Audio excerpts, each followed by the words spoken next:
अस्सलाम वालेकुम, मैं हूं रेहान तारिक और आप देख रहे हैं दस्तक। नरेंद्र मोदी ने पाकिस्तान से बदतरीन शिकस्त के बाद अपनी कौम से पहला खिताब किया और मोदी का यह खिताब बजाते खुद उसकी हार का एतराफ़ था। यह एतराफ़ कैसा था और मोदी का अपने खिताब में क्या कहना था, सबसे पहले ज़रा उसकी एक झलक आपके सामने रखता है। अब मोदी की आवाज़ में हिचकिचाहट का अंसर नुमाया था। मोदी की आंखों में पाकिस्तानी अफवाज का खौफ साफ साफ झलक रहा था।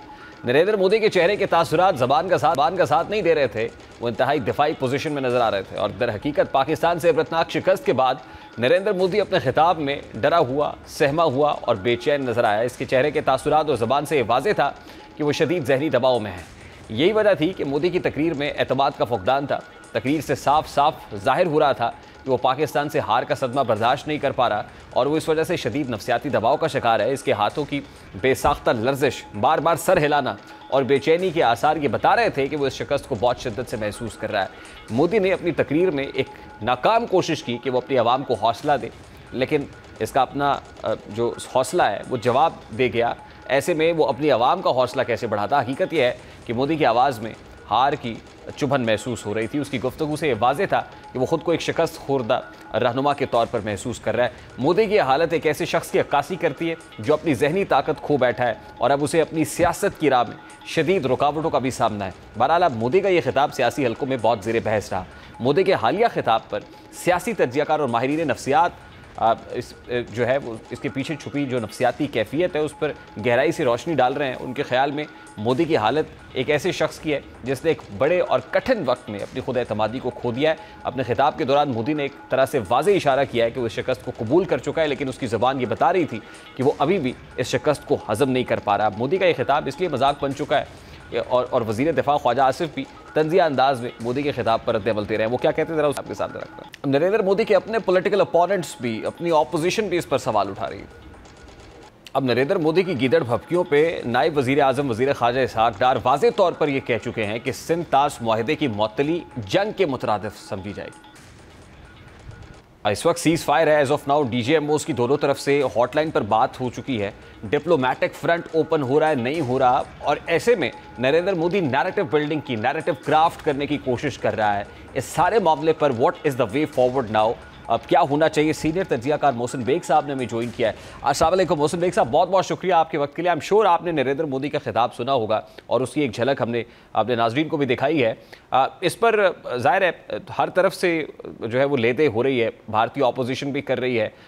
हमने भी जो बेफिटिंग मैनर में जवाब हो सकता था, अभी दफ्तर खारजा ने भी उस पर एक एलामिया जारी किया है। What is the way forward now sir? देखिए सीज़ फायर तो है at this point in time, लेकिन जो सीज़ फायर है वो भी कंडीशनल है ना, उसमें हमारी कुछ कंडीशंस हैं, कुछ मुतालिबात हैं। आपको क्या लगता है मुतालिबात की मंजूरी के लिए अब हमें क्या करना होगा?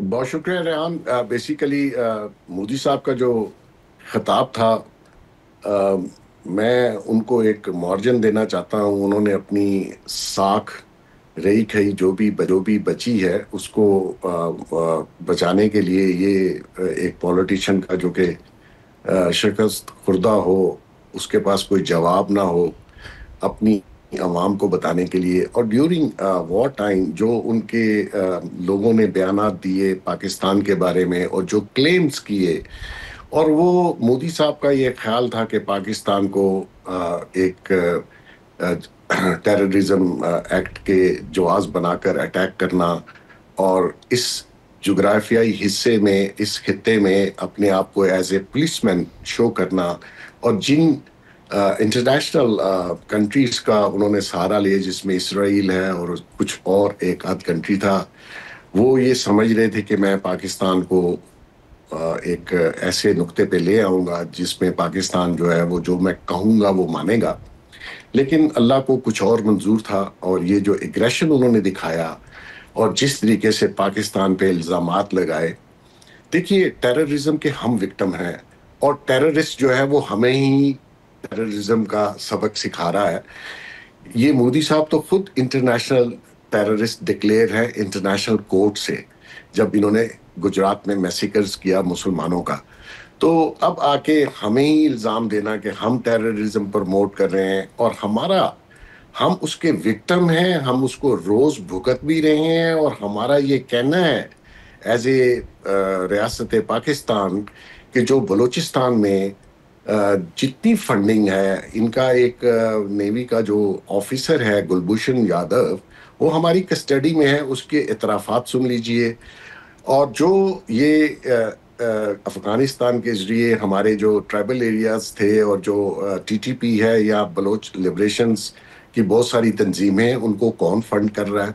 हम तो खुद चाहते हैं कि टेररिज्म पे बात हो। उसका सबसे ज्यादा नुकसान हमें हुआ, हमारी आवाम को हुआ। हम 70 से 80 हजार लोगों की शहादतें कबूल कर चुके हैं।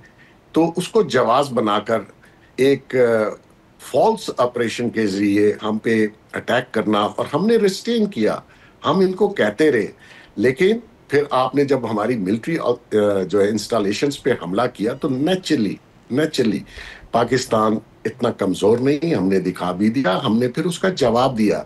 अब आप देखिए कि वो बिल्कुल ठीक कह रहे थे कि आप 5 घंटे जब हमने अटैक किया, तो 5 घंटे में ऐसा क्या हुआ कि आपने 3 फोन कॉल्स की अमेरिका को मीडिएशन के लिए कहा, वरना तो अमेरिका के जो वाइस प्रेसिडेंट है उनका इंटरव्यू मौजूद है, उन्होंने कहा नहीं नहीं, हमारा इससे कोई ताल्लुक नहीं है, we will not get involve. तो 5 घंटे में ऐसा क्या हुआ कि आपकी 3 कॉल्स हमारे पाकिस्तान के जो सरकर्दा गवर्नमेंट ऑफिशियल्स हैं उनको आ गई? तो मकसद ये है कि वो हारे हुए शख्स जो भी कहे वो अपनी आवाम को मुतमिन नहीं कर सकते। और जो इन्होंने हमारे बारे में प्रोपेगेंडा किया, देखिए मैं 40 साल से जर्नलिज्म में हूँ।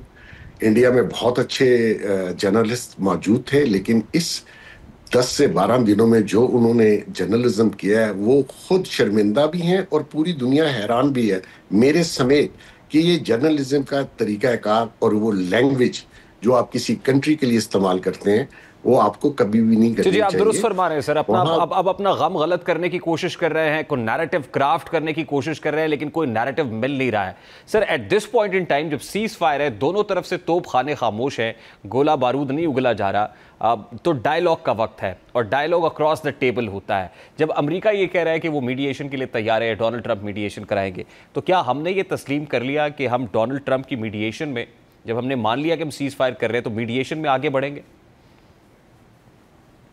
रेहान, 2-3 चीजें हैं इस विक्ट्री में पाकिस्तान के हिस्से में आई, और जो भारत है उसको जो नुकसान हुआ वो यही है कि कश्मीर जो है वो एक डेड इशू बन गया हुआ था, वो दोबारा से अलाइव हुआ, डिस्प्यूटेड हुआ। इंटरनेशनल कम्युनिटी ने रिकॉग्नाइज किया कि कश्मीर जो है एक डिस्प्यूटेड मसला है, टेरिटरी है, उसको डिस्कस करना चाहिए। हमारा इंडिया के साथ मेन इशू भी कश्मीर है।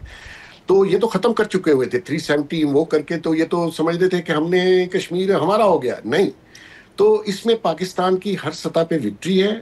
इस सीज फायर में 2-3 चीजें आने वाले दिनों में जब क्रॉस दी टेबल बैठेंगे, उसमें मेन नुक्ता टेररिज्म है, मेन नुक्ता कश्मीर है, मेन नुक्ता हमारी वाटर रिजर्वायर्स और जो हमारे ट्रीटीज हैं। और अगर ये करते हैं तो फिर शिमला मुआहदा भी खत्म है।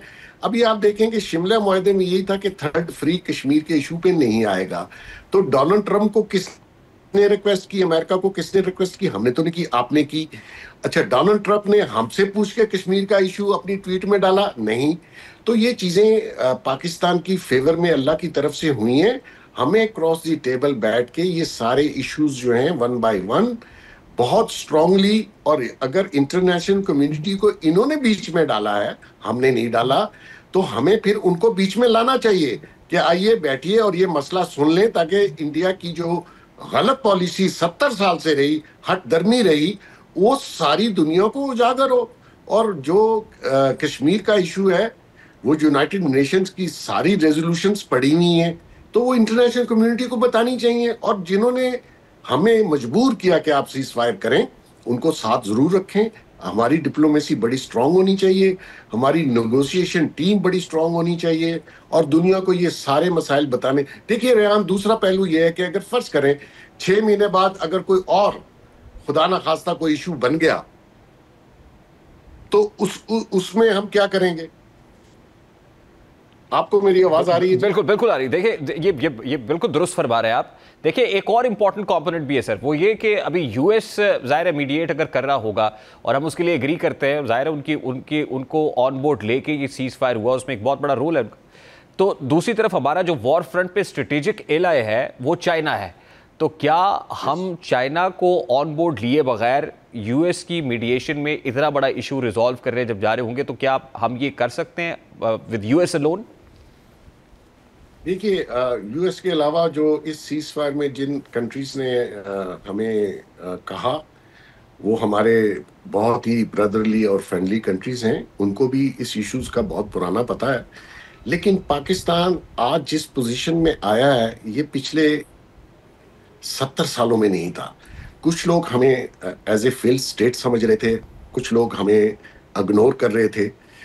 तो आज अल्लाह ने जो पाकिस्तान को हैसियत दी, जिस मुकाम पे लाए हैं, हमें सबको डिप्लोमेसी के जरिए बताना चाहिए चाइना इज द वो अलाय है जिसको तो आप जिंदगी भर उसका एहसान और उसकी दोस्ती पे फख्र करना चाहिए। और उनका अपना इशू है इंडिया के साथ, वो भी एक वॉर लड़ चुके हैं। लद्दाख में उनका भी टेरिटरी का इशू है। तो मेरे ख्याल में यूएस ने अगर कहा है, और हमारे जो बाकी दोस्त हैं, आप देखिए, इन्होंने सऊदी अरब की बात नहीं मानी, इंडिया ने अमेरिका की बात नहीं मानी, और ये समझ रहे थे कि शायद हमें कान पकड़वा देंगे और फिर उसके बाद हमारी रिक्वेस्ट जाएगी। अल्लाह को शायद कुछ और मंजूर था। और इनके, हालांकि पहले दिन ही जब इनके जहाज गिरे तो इनको समझ आनी चाहिए थी कि ये फाइट आप पाकिस्तान से नहीं लड़ सकते। ठीक है, आपके नंबर ज्यादा होंगे, पैसे ज्यादा होंगे, इक्विपमेंट ज्यादा होंगे, ये विल ऑफ अल्लाह है, और ये हमारे जो लोग हैं वो अल्लाह के नाम पे लड़ते हैं। तो ऐसे में मैं ये समझता हूं कि हमें हमारी डिप्लोमेसी बड़ी एक्सटेंसिव किस्म की होनी चाहिए, और ये मौका अल्लाह ने आपको दिया है, और इसमें तो जरा सी चूक नहीं होनी चाहिए। और जो इंडिया के साथ हमारे मसाइल हैं, वंस फॉर ऑल हमें पूरी दुनिया को बताने चाहिए कि we are not the exhaust, हमने नहीं शुरू किया, ये इंडिया है, और रेजोल्यूशंस मौजूद हैं, ये सारे एग्रीमेंट मौजूद हैं। देखिए, आज यूएस प्रेसिडेंट डोनाल्ड ट्रंप आज ही सऊदी अरेबिया पहुंचे हैं। एमबीएस ने बड़ा वार्मली वेलकम भी किया है। ये बहुत इंपॉर्टेंट ज़ाहिर है ये विजिट भी है इस पर्सपेक्टिव के अंदर हमारे मामले में भी, लेकिन ज़ाहिर है इकोनॉमिक जो फैक्टर है वो भी इंपॉर्टेंट है। सऊदी अरेबिया की इन्वेस्टमेंट्स हों, इंडिया के साथ ये यूएस का इंटरेस्ट हो, वो भी अपनी जगह पे है। तो आपको क्या लगता है sir, at this point in time MBS क्या रोल प्ले कर सकता है? देखें, उनका रोल पहले भी उन्होंने प्ले करने की कोशिश की, इंडिया ने उनकी बात नहीं मानी। उनके डिप्टी फॉरेन मिनिस्टर जो हैं वो पहले दिल्ली गए और दिल्ली से इस्लामाबाद आए। इस्लामाबाद में जब उन्होंने बताया और वो जब रवाना हो गए इस्लामाबाद से, तो चंद घंटे बाद इन्होंने उसी एयर बेसिस को अटैक किया, चकलाला एयरबेस को, जहां से वो टेक ऑफ करके गए। तो इन्होंने बात नहीं मानी, हमने उनकी बात मानी। हम, क्योंकि वो हमारे बहुत ही करीबी तल्लक हैं सऊदी अरब के साथ, उनकी रिक्वेस्ट भी थी, क्योंकि पहली कॉल पे हम नहीं माने। हमारे सिपा सलार और हमारी जो गवर्नमेंट थी, डिसीजन मेकर्स थे, वो ये समझ रहे थे कि हमारे साथ ज्यादती की गई इन 7 दिनों में, हमारे सिविलियंस और हमारी इंस्टॉलेशंस पे अटैक हुआ, तो हमें रिस्पॉन्स देना चाहिए। तो ऐसे में सऊदी अरब का बहुत अच्छा रोल है जी, और उनको हमें, मैं तो आपको कह रहा हूँ, हमें पूरी दुनिया को बताना चाहिए, पूरी दुनिया को साथ लेके चलना चाहिए, और इस इशू को अब डेड नहीं होना चाहिए। हमें फॉर ऑल, देखें, कल कोई अटैक हो जाए तो ये फिर कहेंगे हमने किया, तो हमारे यहाँ तो आप कर ही रहे हैं, और हम जो है उसको भुगत भी रहे हैं। तो ऐसे में सबको साथ लेके चले, डिप्लोमेसी बड़ी शानदार होनी चाहिए, अल्लाह ने मौका दिया। बहुत बहुत शुक्रिया मोहसिन बेग साहब, आपके वक्त के लिए। सीनियर तजियाकार मोहसिन बेग साहब हमारे साथ सारे मामले पे हुकूमती वर्जन लेने की कोशिश करेंगे। एक ब्रेक लेते हैं, क्विक शॉर्ट ब्रेक, और ब्रेक के बाद जब वापस आएंगे तो पाकिस्तान मुस्लिम लीग नून के मरकजी रहनुमा इख्तियार वली खान साहब के ब्रेक के बाद हमारे साथ हैं।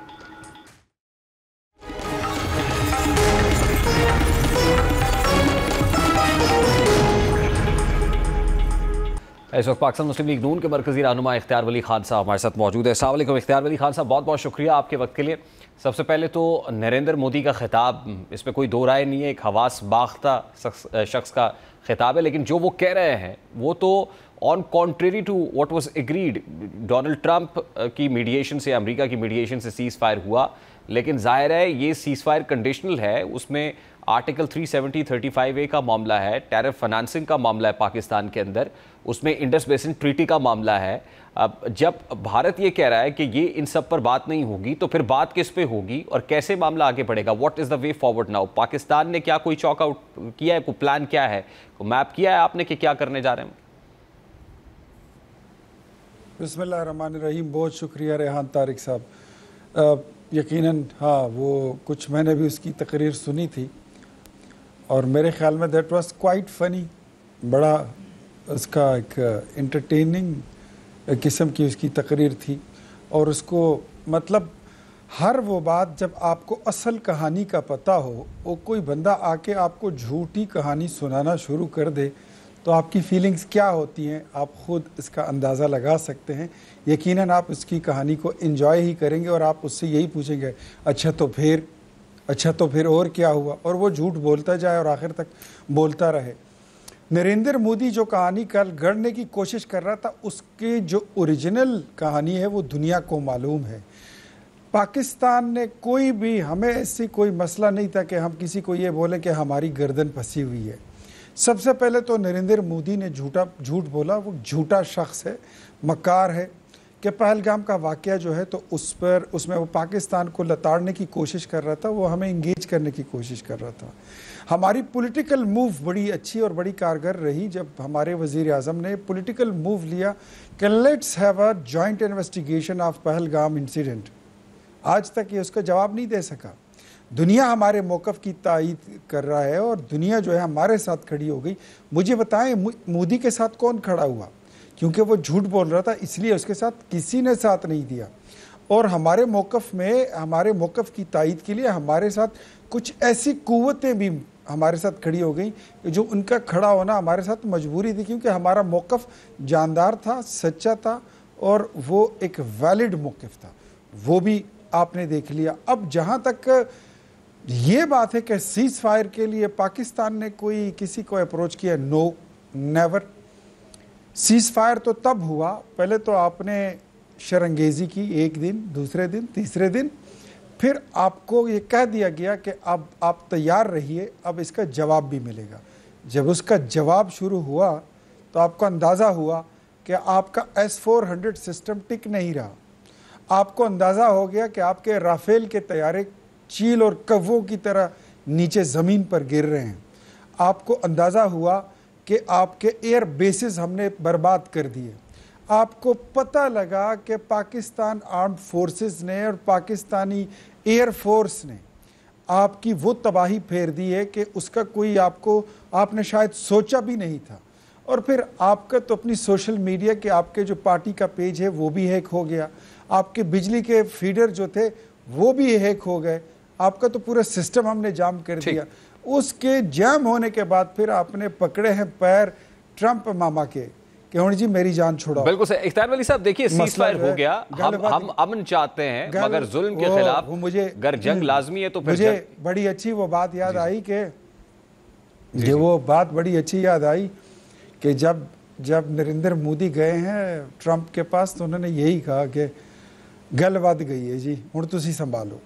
तो गल जब वध गई तो फिर आप मिन्नतों तरले पे आए और फिर हमने वो कहानी आपकी पूरी कर दी जिसकी शुरुआत आपने की थी। हमने कहा था कि जब हम करेंगे और करने पे आएंगे। अच्छा इख्तियार वली साहब, मेरा बड़ा सादा सा सवाल है सर, नरेंद्र मोदी के साफ इनकार के बाद अब पाकिस्तान अपने मुतालिबात कैसे मनवाएगा? सबसे पहले तो वो मुतालिबात जो बड़े पर्टिनेंट हैं, जो बड़े मैंडेटरी हैं, वो मसला कश्मीर जो हल तलब है, हल होना चाहिए। आर्टिकल 370-35A का मामला है, फिर इंडस बेसिन ट्रीटी का मामला है, BLA स्पॉन्सर्ड टेरर का मामला है। तो ये तीन तो बड़े ही इंपॉर्टेंट ये समझ लीजिए कि मुतालबात है। अब इनकी मंजूरी के लिए पाकिस्तान का मौक़िफ़ क्या होना चाहिए, स्ट्रैटेजी क्या होनी चाहिए कि उस वक्त जब नरेंद्र मोदी ने साफ इनकार कर दिया कि इस पर बात नहीं हो सकती? देखिए, कश्मीर का जो हमारा मौक़िफ़ है वो काफ़ी अरसे से मैं समझता हूँ गुज़श्ता गवर्नमेंट में जो PTI लेड गवर्नमेंट थी उसमें हमारा जो कश्मीर इशू था वो काफ़ी डोरमेंट में चला गया था।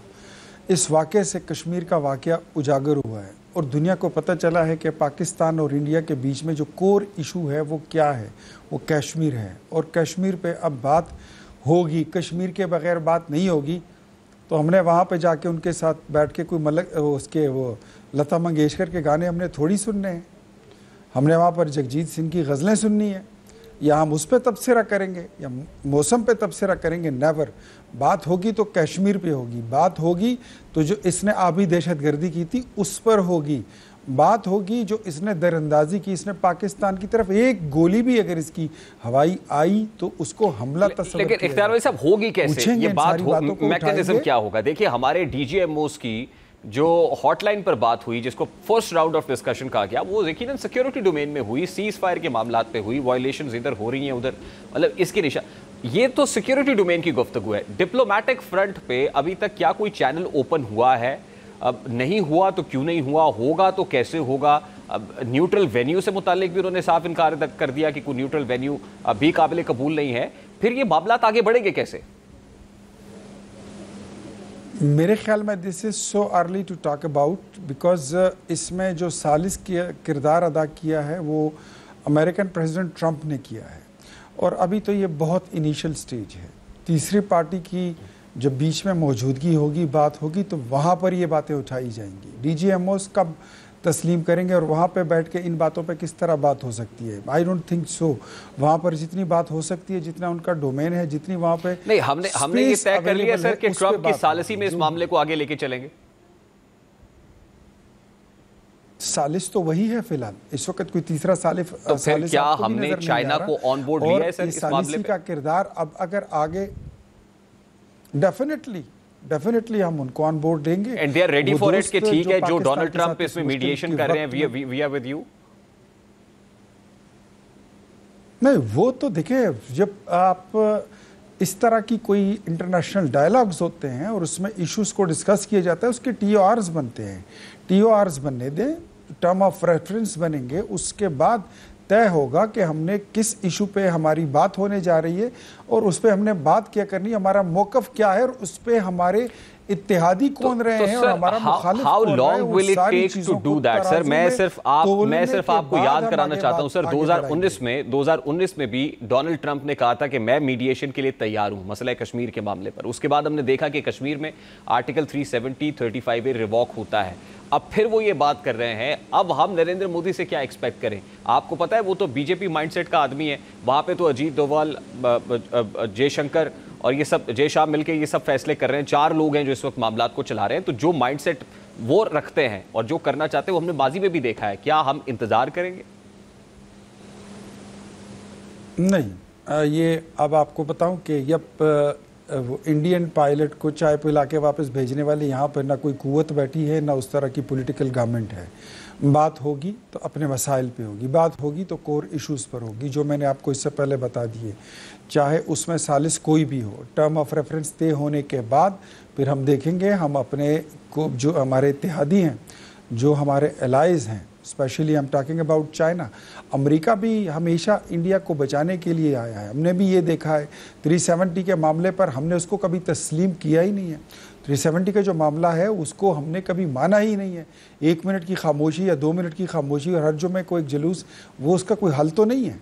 जो वहाँ की अक़वाम मुत्तहिदा की करारदादें हैं उसके मुताबिक उस पर बात होगी, उसके मुताबिक ही उसका कोई हल निकल सकता है। अदरवाइज़ कुछ ही उसका दूसरा हल नहीं है, और अगर है तो इससे बेहतर हल अगर किसी के पास है तो वो सामने आए। हाँ, हम ये देखेंगे, अमेरिका से हमारा ये गिला ज़रूर हमारा बनता है। ठीक है, सालिसी के लिए कोई भी आगे है, सालिसी बड़ी अच्छी चीज़ है। वो क्या कहते हैं कि सुलह जितना भी बुरा हो, वो सुलह जितना भी बुरा हो वो दुश्मनी से बेहतर होता है और दुश्मनी से प्यारा ही लगता है। तो मेरे ख्याल में सबसे पहले तो जो अमन की बात थी, सीज़ फायर की बात थी, उस पर हम उसको खुशामदीद कहते हैं, उसको वेलकम करते हैं। बट जो पाकिस्तान की अपनी नेशनल इंटेग्रिटी है और फिर उसके बाद हमारे कोर इश्यूज़ हैं इंडिया के साथ, उसी पे बात करेंगे। सालिस कोई भी हो, अपने इत्तेहादियों को साथ लेकर उनको एतमाद में लेकर हम आगे बात बढ़ाएंगे। इसके अलावा कुछ नहीं होगा। देखिए, हर इंसिडेंट का कोई ना कोई बेनिफिशरी, कोई ना कोई लूज़र होता है। अब ये तो जाहिर है पाकिस्तान आर्म्ड फोर्सेस ने जिस अंदाज में इस मामले को लड़ा है, अब पूरी कौम फ़ख्र करती है। अब असल जो डिप्लोमेटिक फ्रंट के ऊपर जंग है वो अब शुरू हो रही है, जाहिर है, जिसमें हुकूमत का बहुत बड़ा रोल है, हमारे फॉरेन मिनिस्टर का, डिप्टी प्राइम मिनिस्टर का बहुत बड़ा रोल है कि डिप्लोमेटिकली हम इस जीती हुई जंग को कैसे कैपिटलाइज करते हैं अपने मुतालबात की मंजूरी के साथ। तो उसके लिए अब हमें क्या करना है, what is the way forward? क्या ये मैप आउट हो गया इख्तियार वली साहब? क्या कोई लाइन ऑफ एक्शन है हमारे इस हवाले से? चॉक आउट किया हमने? even this is so early to tell you something about. अब इसके लिए वज़ीर आज़म, deputy prime minister, foreign minister, defence minister और जो उनकी टीम है वज़ीर आज़म की, उन्होंने अपनी मीटिंग्स कर ली हैं, उन्होंने अपनी तैयारी भी कर ली है कि इस जीती हुई जंग को मेज़ पर हमने एक बार फिर किस तरह जीतना है, और इंशाल्लाह हम जीत कर आएंगे। हमने पहले भी जंग जीती है और इस बार भी इंशाल्लाह हम जीत के आएंगे। हमारी तैयारी उसके लिए मुकम्मल है, सालिस कोई भी हो। बहुत बहुत शुक्रिया इख्तियार वली खान साहब, पाकिस्तान मुस्लिम लीग नून के मरकज़ी रहनुमा हमारे साथ मौजूद थे। ब्रेक लेंगे, ब्रेक के बाद वापस आएंगे। पाक चीन बेमिसाल दोस्ती की एक और एग्जाम्पल सामने इस वक्त इस ब्रेक के बाद हमारे साथ रहिए।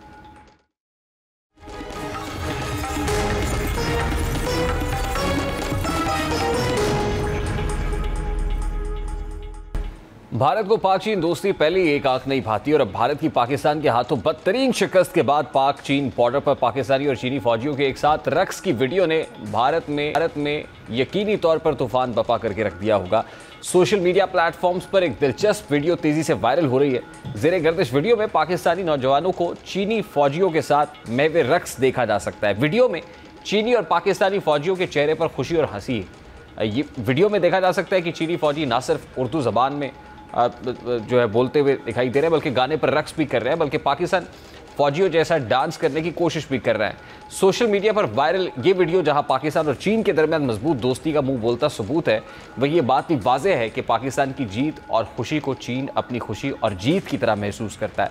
पाकिस्तानी और चीनी फौजी जवान कैसे भारत के खिलाफ पाकिस्तान की फतह का जश्न मनाते हैं, जरा उसकी एक झलक देखता है।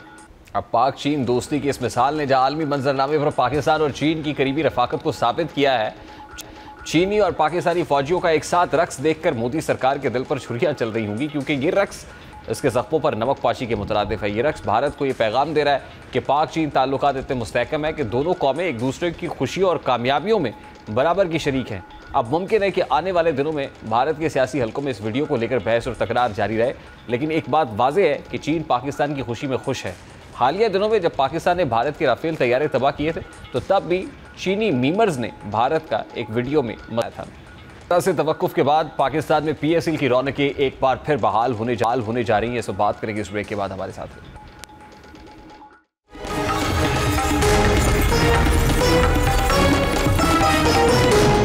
भारतीय जारियत के पेश नज़र पाकिस्तान क्रिकेट बोर्ड ने PSL को आर्जी तौर पर मुअत्तल कर दिया था ताकि गैर मुल्की खिलाड़ियों का तहफ़्फ़ुज़ यकीनी बनाया जा सके।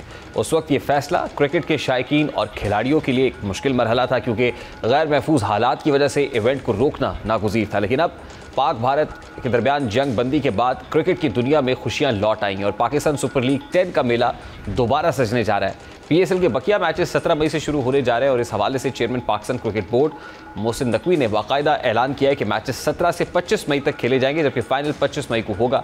ऑस्ट्रेलियाई क्रिकेटर्स और कराची किंग्स के कप्तान डेविड वार्नर ने भी PSL पर अपने भरपूर एतमाद का इजहार करते हुए बकिया मैचेस के लिए पाकिस्तान आने पर रजामंदी जाहिर की है, ताकि क्रिकेट की बहाली के हवाले से खुशाइंद और मस्बत इकदाम उठाया जा सके। और भारत की हमेशा से ये कोशिश रही है कि वो हर मुमकिन तरीके से पाकिस्तान को हर मैदान में नाकाम करे, चाहे वो सियासी हो या फिर खेल का मैदान हो। भारत ने ICC चैंपियंस ट्रॉफी के मौके पर भी शोर बचाया और अब इसकी ख्वाहिश है कि पाकिस्तान में बहाल होने वाली क्रिकेट की रौनक को किसी तरह से मांद किया जाए, लेकिन इस बार भारत को अपनी ही साजिशों की शिकस्त का सामना करना पड़ा है। भारत ने जंगी जुनून में मुब्तला होकर न सिर्फ अपने IPL जैसे बड़े क्रिकेट टूर्नामेंट को मुतासर किया है, बल्कि पाकिस्तान की क्रिकेट की बहाली की राह में भी रुकावट बनने की कोशिश की। प्रोग्राम का वक्त अपने इख्तिताम को पहुंचा। आपसे मुलाकात होगी इंशाअल्लाह। कल अपना रखिए ख्याल। अल्लाह हाफ़िज़।